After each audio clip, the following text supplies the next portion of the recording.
Listo.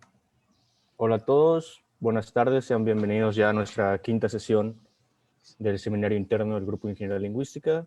En esta ocasión tenemos a un miembro activo con nosotros, Germán Ortiz, que actualmente se encuentra cursando su maestría y nos hablará de su proyecto de maestría justamente, que también es un proyecto que ha trabajado dentro del GIL. Su nombre es Identificación de Paráfrasis mediante Aprendizaje Profundo. Y bueno, sin más, Germán, te cedo la palabra, puedes empezar a compartir pantalla. Okay.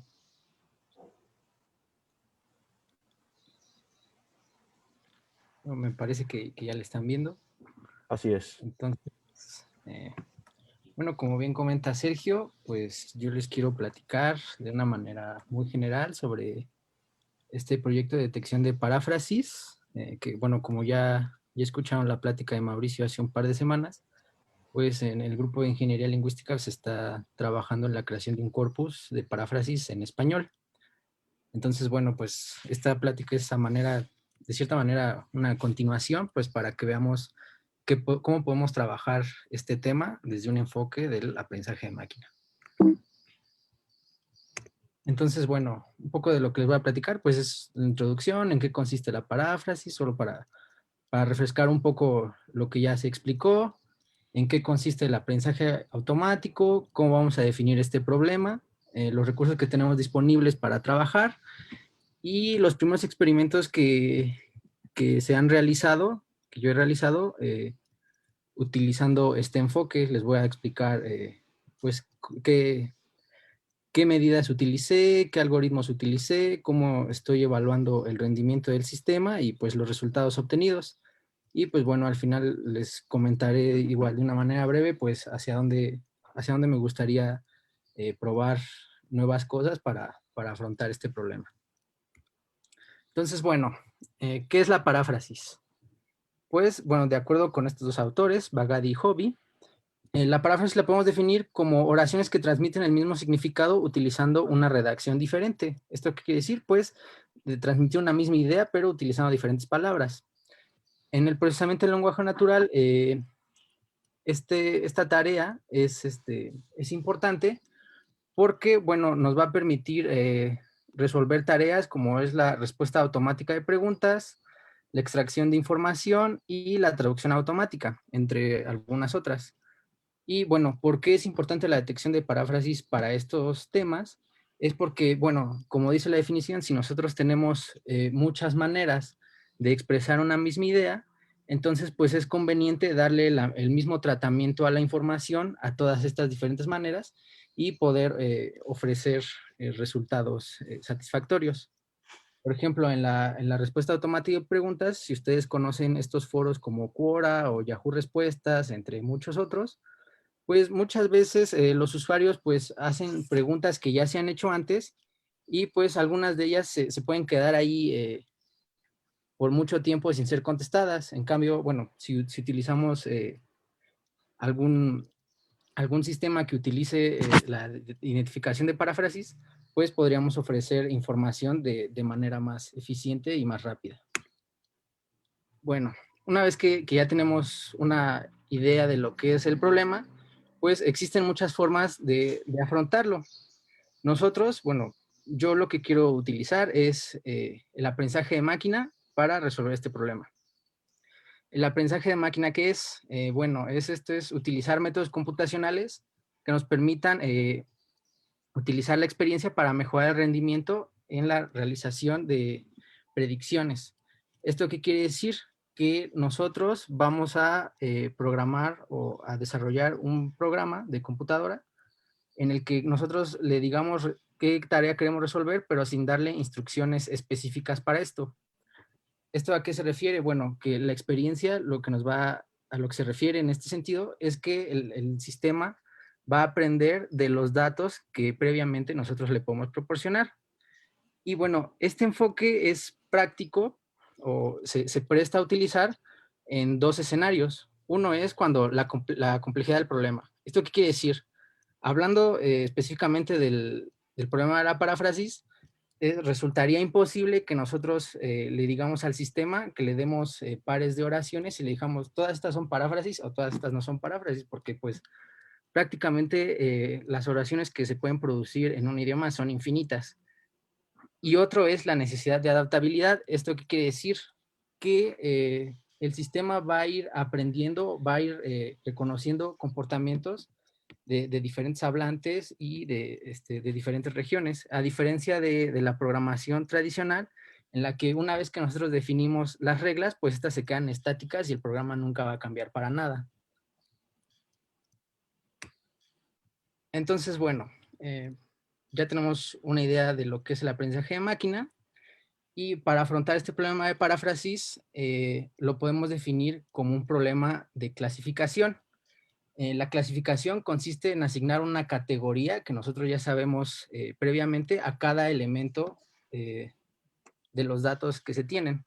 ¿Esto quiere decir? Que si nosotros tenemos textos, pares de textos, nosotros ya sabemos cuáles son paráfrasis, cuáles no son paráfrasis, y vamos a alimentar a nuestro sistema con estos datos para que en un proceso de entrenamiento el sistema aprenda a reconocer las características de los textos que son paráfrasis como los que no, y posteriormente lo podamos utilizar con textos nuevos para que nos pueda...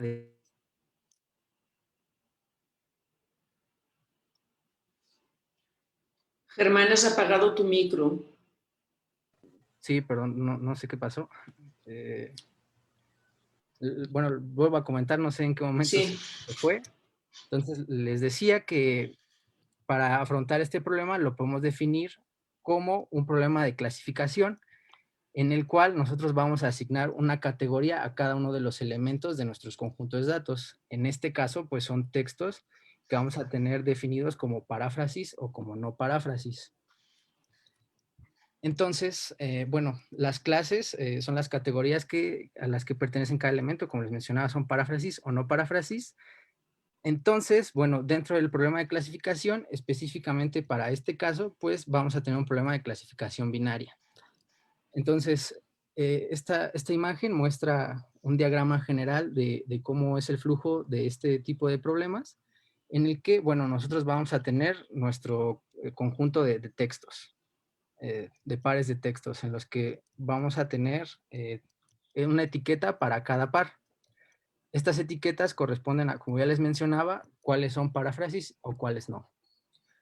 Una vez que ya tenemos nuestros textos y nuestras etiquetas, nosotros tenemos que representar estos elementos de alguna forma para que pues sea entendible para la computadora.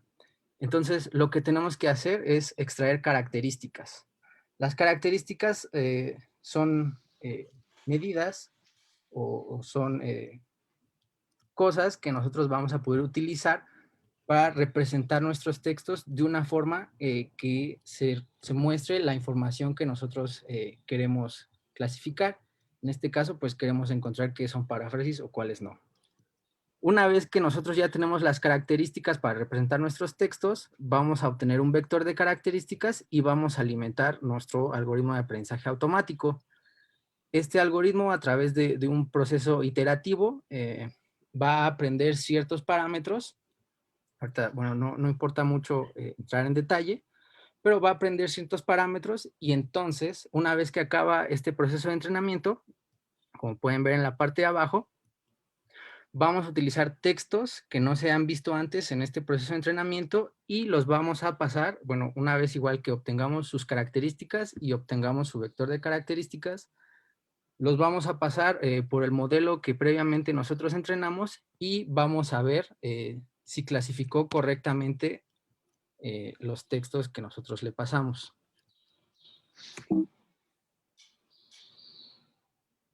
Bueno, como les comentaba, para este tipo de problemas, pues lo que hace falta son datos. Entonces, pues nosotros tenemos muchos recursos disponibles para trabajar con este tema.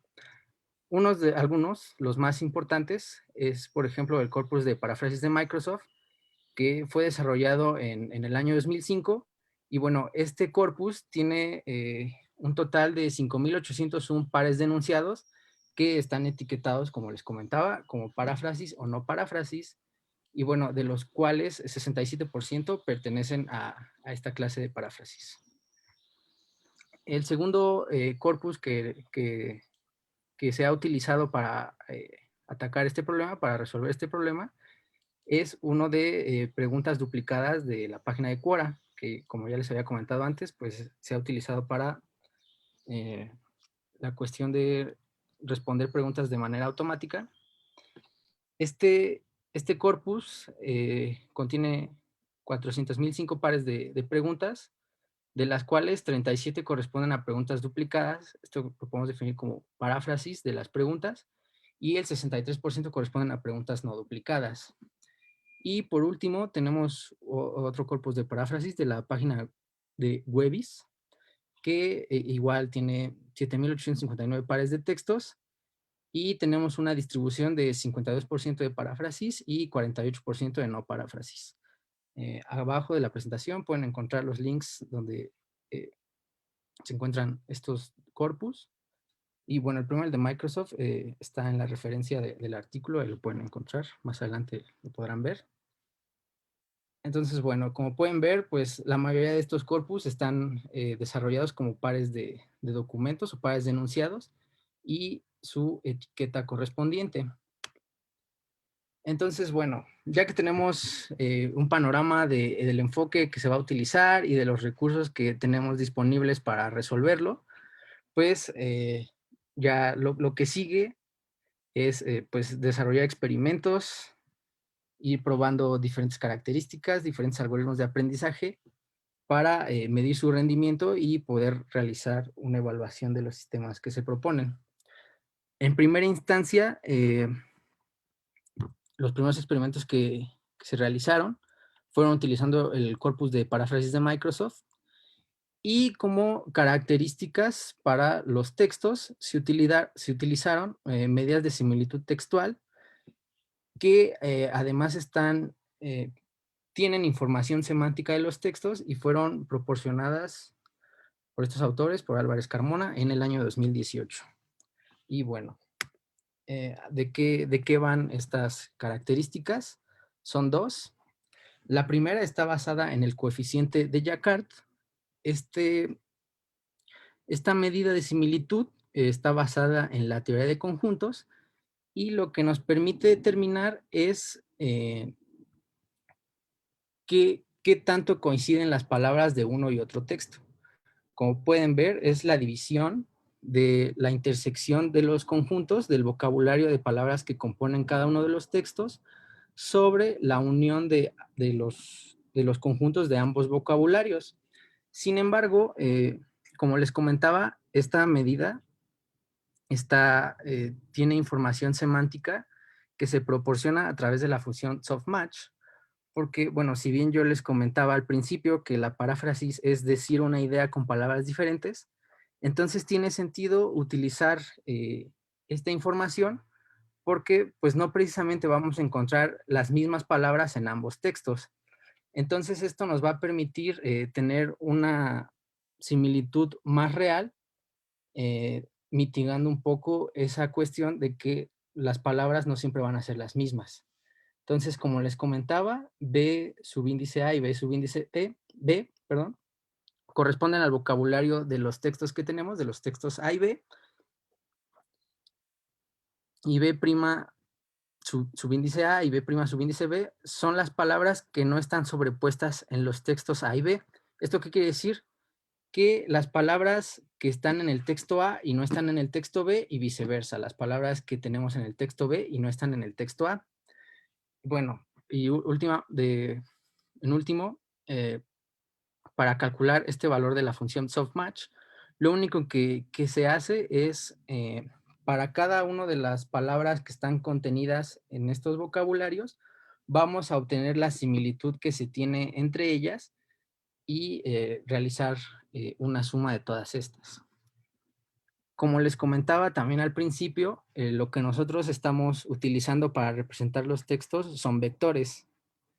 Entonces, para calcular la similitud de estos vectores, se utiliza una función que se llama similitud coseno. Y esto, como les comento, pues nos permite trabajar en un espacio vectorial una vez que nosotros ya hemos hecho un procesamiento de los textos y ya los tenemos listos para alimentar nuestro sistema. La segunda medida que se utilizó como característica de los textos es lo que se llama la distancia de edición de Lemstein. Esta medida, bueno, la fórmula se ve un poco ahí intimidante, pero lo que hace básicamente es obtener el costo de transformar una oración A en una oración B y va tomando los costos mínimos, que sería el costo de eliminar una palabra, el costo de insertar nuevas palabras para transformar una oración en otra, o el costo de sustituir una palabra por otra para hacer la conversión que les comentaba de la oración A a la oración B. Lo que pasa aquí con esta medida es que todas tienen el costo, el mismo costo, digámoslo. No vamos a considerar el tipo de palabras que se están sustituyendo.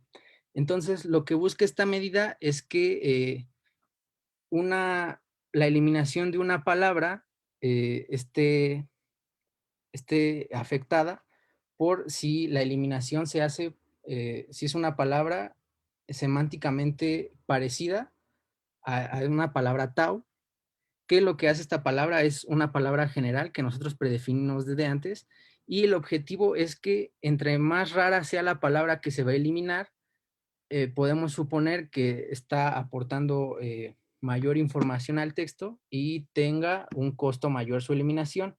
En cambio, si es una palabra común, el costo de eliminarla pues va a ser menor y no va a afectar tanto a la distancia de edición. Igualmente con la inserción, si vamos a poner una palabra poco común, entonces el costo de insertarla va a ser mayor y la distancia se va a ver afectada.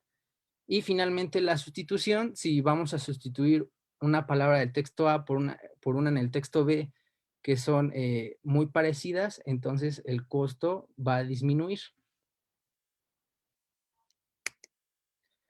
Muy bien. Posteriormente, pues, ya que tenemos los conjuntos de textos que vamos a utilizar, ya sabemos las características que vamos a utilizar, pues únicamente nos queda elegir el algoritmo de aprendizaje que nosotros vamos a utilizar para poder resolver este problema. Uno de los que se utilizó son las máquinas de vectores de soporte, que lo que nos permite hacer este algoritmo es dividir todo nuestro conjunto de datos, en este caso los textos que están etiquetados como paráfrasis o no paráfrasis, en un hiperplano. Aquí en la imagen, como pueden ver, estamos en el espacio de 2 dimensiones y, bueno, corresponde también a las dimensiones que tenemos de las características de nuestros textos, porque estamos utilizando dos medidas de similitud, 2 características. Entonces, podemos representar nuestros textos en el espacio de 2 dimensiones. El hiperplano corresponde entonces a, en este caso, una línea que nos va a permitir dividir nuestro conjunto de datos en 2. Como les comentaba también, pues este es un problema de clasificación binaria, entonces tenemos el caso de paráfrasis o no paráfrasis. Como les comento, el objetivo de este algoritmo es obtener ese hiperplano, que en este caso es una línea, que nos permita separar estos dos conjuntos y entonces cuando el algoritmo vea un nuevo ejemplo, poderlo colocar en uno o en otro lado del hiperplano y así asignarle una clase con base pues en qué tan parecidos son con los casos que ya vio antes. Y posteriormente, bueno, otro de los algoritmos que se utilizaron son los árboles de decisión. Estos utilizan un concepto diferente y, como podemos ver en la imagen, son un poquito más fáciles de entender porque lo que hacen es buscar minimizar una función de costo. En este caso, lo que nosotros queremos hacer es ir eliminando posibilidades. Entonces, para cada una de las características va a ir preguntando y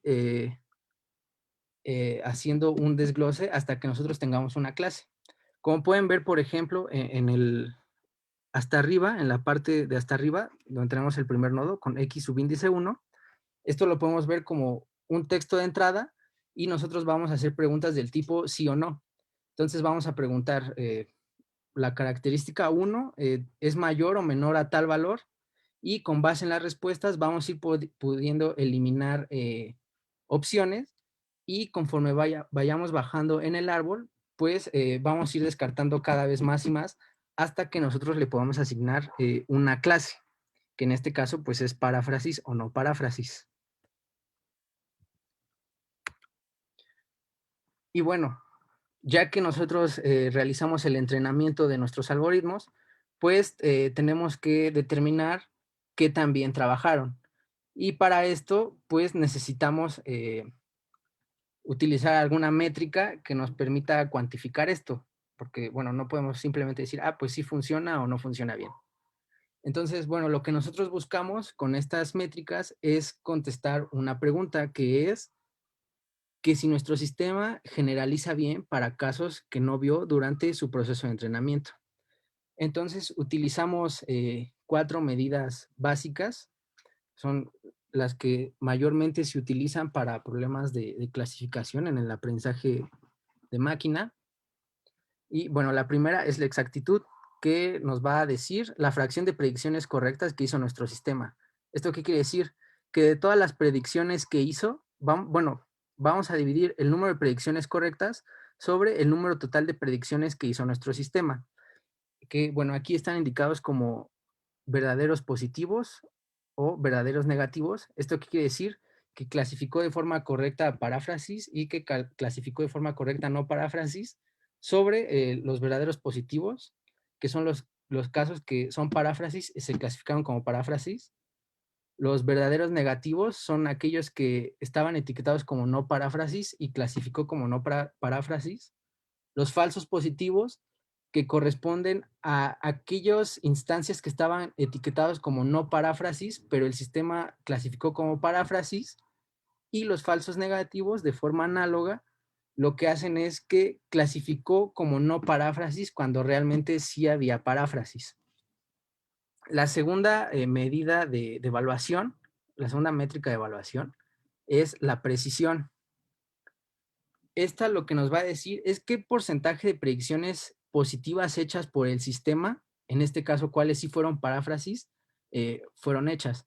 Entonces vamos a tomar los verdaderos positivos y los vamos a dividir entre el número de verdaderos positivos y falsos positivos. Posteriormente vamos a tener la exhaustividad. Esta es la fracción de predicciones positivas que realizó el sistema. ¿Esto qué quiere decir? De entre todas las que se consideraban paráfrasis, es decir, de los verdaderos positivos y los falsos negativos, ¿cuáles fueron hechas de manera correcta? Esto es, ¿cuáles fueron verdaderamente paráfrasis que se clasificaron como paráfrasis? Y por último, tenemos el valor F, que simplemente se define como la media armónica entre la precisión, perdón, aquí es la exhaustividad. Y bueno, lo único que vamos a hacer es que vamos a tomar en cuenta estas dos métricas y vamos a obtener su media armónica para tener como una descripción más robusta o más completa del rendimiento de nuestro sistema. Entonces, bueno, los resultados que se obtuvieron con estas características y con base en estas métricas de evaluación, pues fueron estos. En cuestión de precisión, podemos ver que para el caso de no paráfrasis está en 0.46%, la exhaustividad en 0.49 y el valor F en 0.47. La columna que dice support corresponde al número de elementos que se utilizaron para evaluar. Entonces se utilizaron 578 pares de textos que estaban etiquetados como no paráfrasis para evaluar el sistema, y se utilizaron 1147 pares de textos que estaban etiquetados como paráfrasis para evaluar el sistema. Como pueden ver, hay un mejor rendimiento. Bueno, cabe destacar que estas medidas están en un rango de 0 a 1. Lo que nosotros esperamos es que sean tan altas como sea posible. Y como pueden ver, en el caso de paráfrasis, para la clase de paráfrasis tiene un rendimiento mayor. Esto, bueno, puede deberse a que pues tenemos muchas más instancias de paráfrasis. Y bueno, en caso de las métricas globales, ya de ambas clases, tenemos una exactitud de 0.64 y para todas las demás tenemos un valor de 0.60%. Como pueden ver, como les decía, estas van de 0 a 1, entonces pues tienen un margen de mejora muy grande. Posteriormente, para las máquinas de vectores de soporte, pues tenemos resultados un poquito similares en la clase de no paráfrasis. Sin embargo, se puede ver un ligero aumento en la clasificación de la clase de paráfrasis y un aumento ligero en cuestiones de métricas globales de todo el sistema. Sin embargo, como les comento, pues tiene un margen de mejora muy amplio y pues lo que buscamos aquí también, lo que necesitamos resolver es que la clase de no paráfrasis se clasifique con un rendimiento mejor. ¿Esto por qué? Porque, bueno, es más costoso que nosotros digamos que un texto no es paráfrasis cuando sí lo es, a que digamos que un texto sí es paráfrasis y resulta que no sea. Porque, bueno, puede tener implicaciones complicadas dependiendo de la aplicación que se esté realizando. Entonces, bueno, finalmente, pues les comentaba que del trabajo futuro que se plantea para seguir resolviendo este problema es, bueno, como ya vimos, los resultados tienen un margen de mejora muy amplio, entonces, pues, tendríamos que probar con diferentes características que me permitan representar los textos y determinar que se mejore el rendimiento de este sistema. Otra cosa que, bueno, cuando vimos la parte de los recursos que tenemos disponibles, pues todos los que les mostré están en inglés y bueno, eso es una constante en esta área de procesamiento del lenguaje natural. Muchas de los recursos que se tienen disponibles para trabajar con aprendizaje de máquina están en inglés. Y bueno, el hecho de que estas medidas funcionen en este idioma no significa que para otras lenguas, en este caso el español, vayan a funcionar igual. Y finalmente, pues bueno, yo solo les mostré ahorita en estos primeros experimentos 2 algoritmos de aprendizaje, pero existen muchísimos más. Entonces, pues el objetivo también es probar diferentes algoritmos de aprendizaje o diferentes enfoques, como puede ser el aprendizaje profundo u otras cosas, para determinar cuáles de estos enfoques pues nos pueden proporcionar mejores resultados en relación a la paráfrasis y específicamente también para el lenguaje español o castellano. Y bueno, finalmente estas son las referencias de todo lo que se ha consultado hasta el momento, de las métricas de evaluación, de qué es la paráfrasis, de los corpus que se han utilizado y bueno, de las medidas de evaluación y de en qué consiste un poco esto del aprendizaje automático. Gracias, Germán. Con esto termina tu presentación. ¿Puedes dejar de compartir pantalla por ahora, por favor? Okay. Gracias. Ok, bien. Para los que nos están sintonizando en Facebook, que son algunos, si tienen alguna pregunta, es buen momento de hacerla. Pónganla en comentarios y se la leeremos al ponente. Y de los que están aquí en el Zoom, ¿hay alguien que quiera preguntar algo?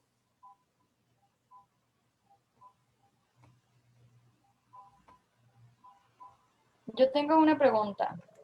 Adelante, Olimpia.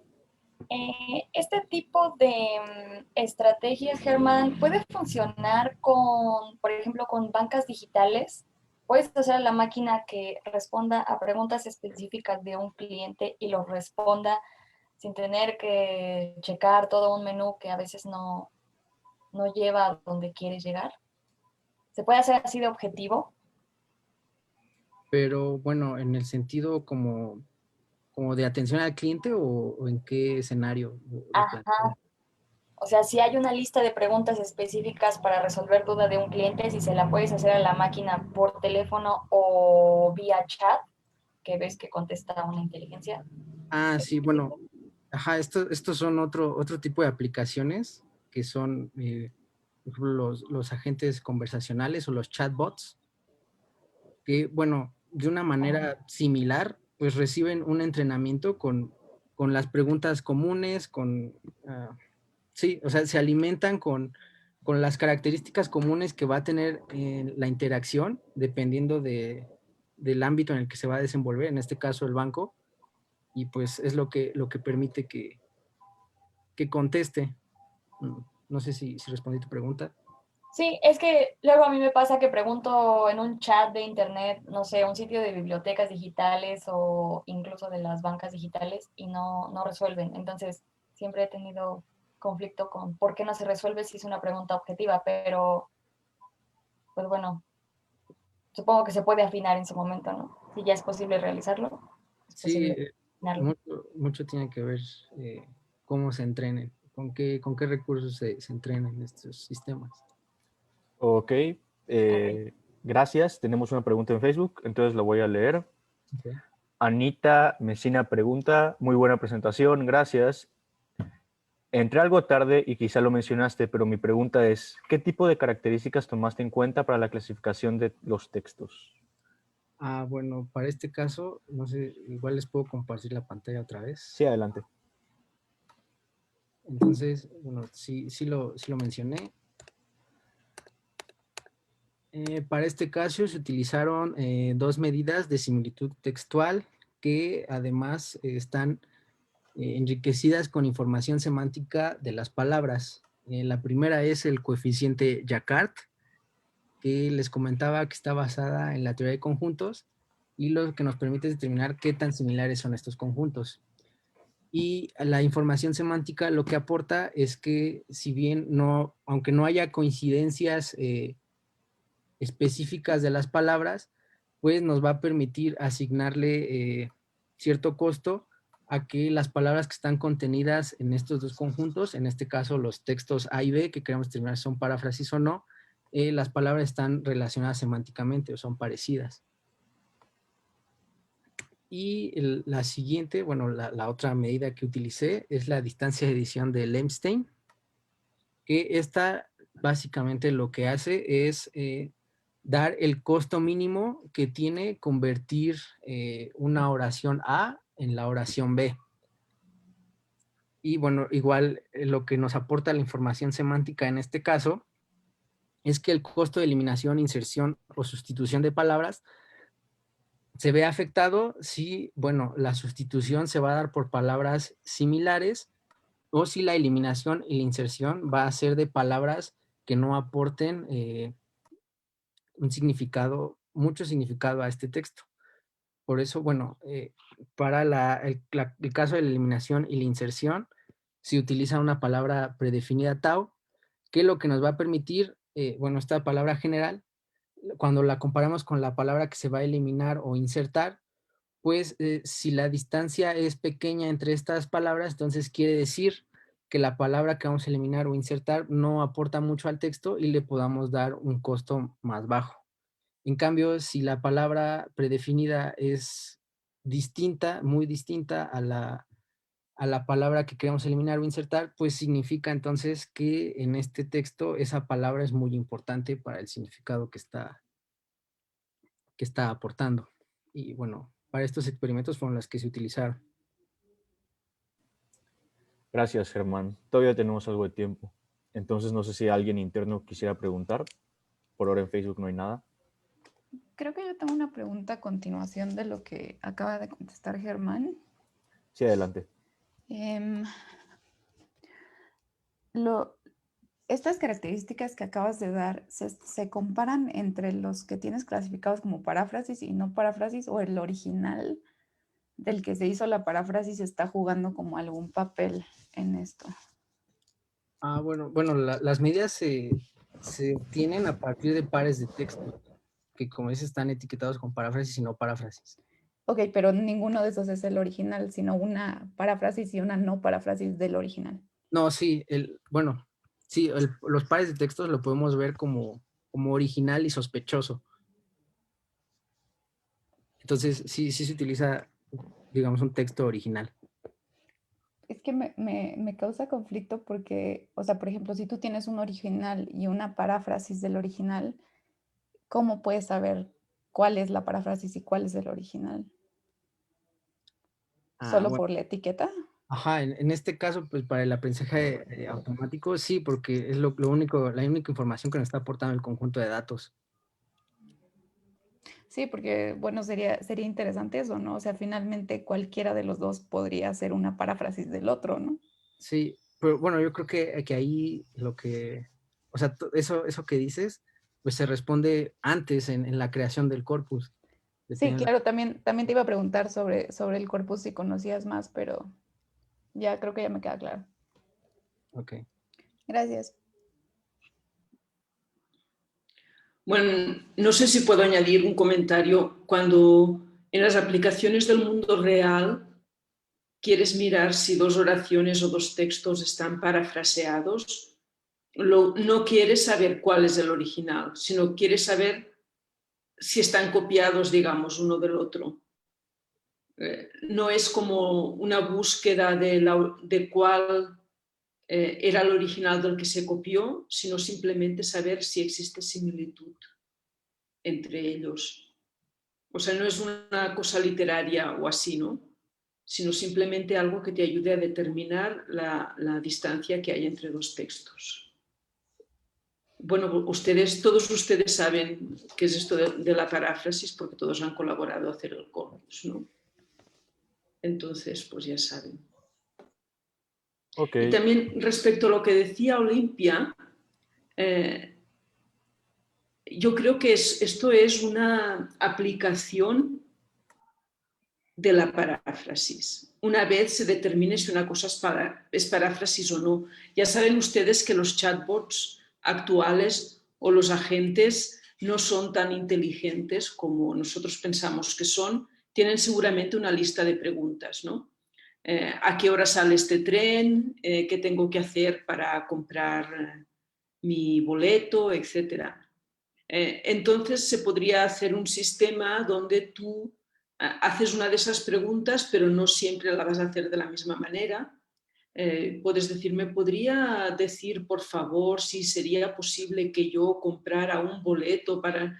Y entonces se podría hacer un sistema que viera si esta oración que tú has formulado de manera diferente a la lista de oraciones que tiene el chat tiene una cierta similitud. Es decir, si es paráfrasis de alguna de las que tú tienes en tu lista. Y si lo es, entonces puedes desviar a la pregunta que se considere que sería la que el sistema tiene formulado. Fíjense que la detección de paráfrasis, tal como en lo que estamos ahora, es la investigación básica. Y después esto tiene un montón de aplicaciones. Las aplicaciones para ver si ustedes han copiado sus exámenes o si alguien ha copiado su tesis, podría ser, ¿no? Pero también para ayudar a los sistemas de pregunta-respuesta en Internet a dónde tienen que dirigirse, a dónde tienen que dirigir una pregunta en concreto que han recibido, etcétera. Muchas otras que se nos pueden ocurrir. Sí, yo también pensaba en que si alguien hace preguntas objetivas, cortas, que van al punto, sin tanta extensión sintáctica, sí habría una manera de que mejoraran, porque hasta la fecha ni sus sitios web, hablando de bancas digitales, son amigables o son muy útiles, que digamos. Pero sí, sería bueno. Bueno, esto poco a poco, conforme se desarrollen mejor los métodos de PLN, pues se irá perfeccionando. Aquí tienen ustedes trabajo para hacer si quieren. ok. Gracias, Gemma, por el comentario. Gracias, Olimpia. Vamos a leer una última pregunta de Facebook, que es la siguiente. También es de Anita Mesina y pregunta, muchas gracias. Pregunta de seguimiento en relación con su pregunta anterior. ¿Sería posible o conveniente usar características sintácticas como se hace en la caracterización de estilo? Germán.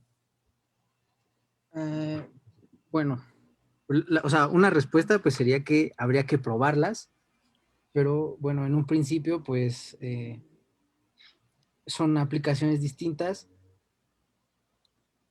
Bueno, de cierto modo, porque, bueno, en la similitud, lo que comentaba de perfilado de autor, pues queremos saber si dos textos corresponden a un estilo, pero aquí, pues, en teoría estamos viendo estilos completamente diferentes, pero para comunicar lo mismo. Entonces, puede que no sean muy útiles las mismas características, pero pues como pasa en este tipo de algoritmos, pues siempre lo mejor es probar y evaluar rendimiento. Ok. Gracias, Germán. Pues bueno, yo creo que con esto terminamos nuestra quinta sesión del seminario. Voy a dejar de transmitir en Facebook y nosotros nos quedamos aquí un rato, ¿vale? Hasta luego, gracias por sintonizarnos a todos. Nos vemos con suerte el próximo viernes.